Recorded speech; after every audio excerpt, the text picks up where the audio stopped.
I live in a house with 8 people sharing one bathroom.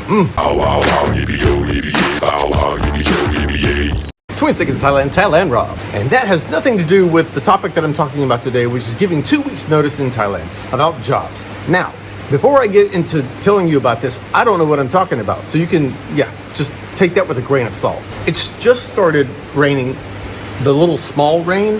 And when you're in a very hot country like Thailand, and it just starts to rain just a little bit, it creates a nice bouquet of flipping steam, and there's no breeze.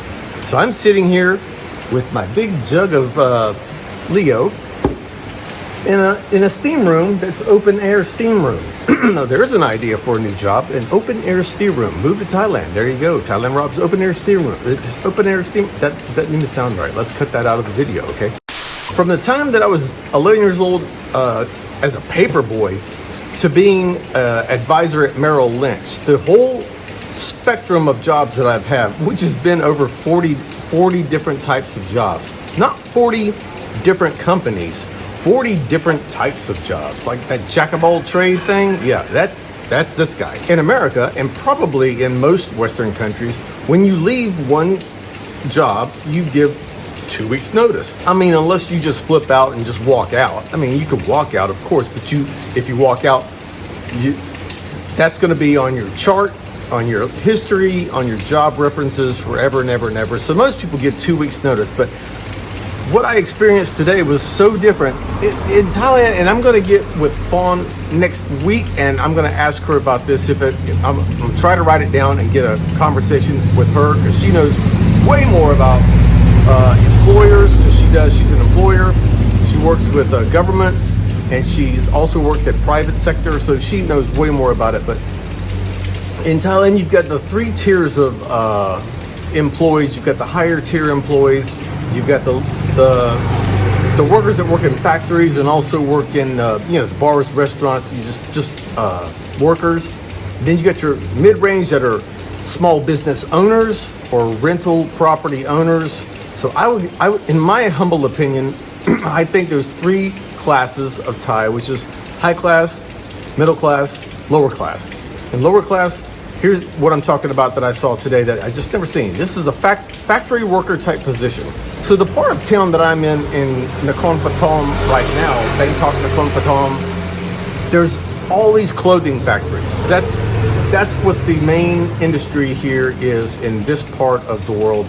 They go to work in the morning at 8 o'clock, and they get off at 5, unless there's overtime of 2 hours, and they get off at 7. And it's just factory. But what I have found out that just blows my mind is they can walk away from one job in a day. Just say, I'm done. I'll see you later. Bye. Go to work at another company, which is a competitive company. Get a job within a week. Get a job to start working there. And then if the other company calls back and says, hey, we have more work and we'll pay you more, they can just get up they can, and some do, just get up and walk out of the job that they just got a week or 2 ago and go to either back to the old place or to another. So they can just basically work wherever they want to. My guess is that they strive for employees at these factories, I guess, and it's just come and go as you please. They would want you there, and if you leave, they will always take you back, which in America would be unheard of. If you walked out of a company in America and just said, hey, I'm going to go over to the next door and work there because they're offering me $1 more, and then you get over there and you find out that the boss is a jerk and you want to go back to the old place, they wouldn't give you. They wouldn't give you your job back. And if they did, they'd start you off at ground level again just to punish you. You guys know what I'm talking about, right? So it blew my mind today when I saw someone just get a job 3 weeks ago, left a job 3 weeks ago to go back to a company that they worked at before, only to come home today and say that they're leaving to go to a different company, a third party company. Ice trucks here. Ever show you the ice truck? I'll show you there.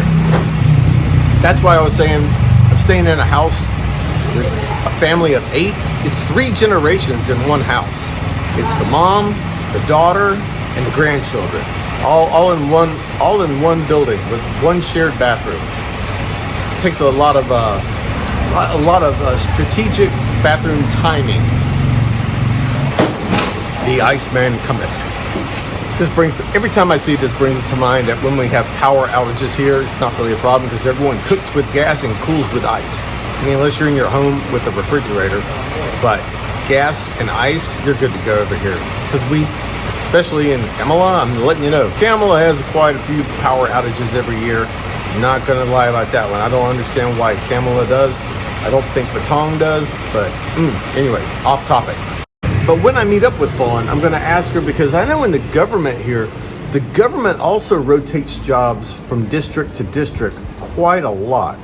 Example is in October, immigration changes hands in immigration in October. That's why in October, if you work with an agent, sometimes they'll let you know that there could be some changes coming up, whether it's financial changes or timing, because in October, I know that immigration offices change leadership, but I still, going back to I don't know if that's a 2-week notice thing for all of them. They know where they're going to go. I'm going to ask Fawn all these questions. When it comes to teachers, I'm going to ask her what her policy is on her teachers leaving a job, but it'll be interesting for Fawn to let me know which type of positions, like people in healthcare, people that work at the hospitals, do they turn in 2 weeks notice or do they just stay are they career people?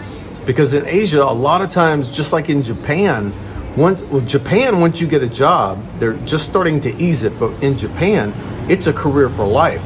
It used to be unheard of in Japan to go from one type of career to another, but it seems that they're working on that now to try to lighten it up where people can just not stay in a job that maybe they don't like forever.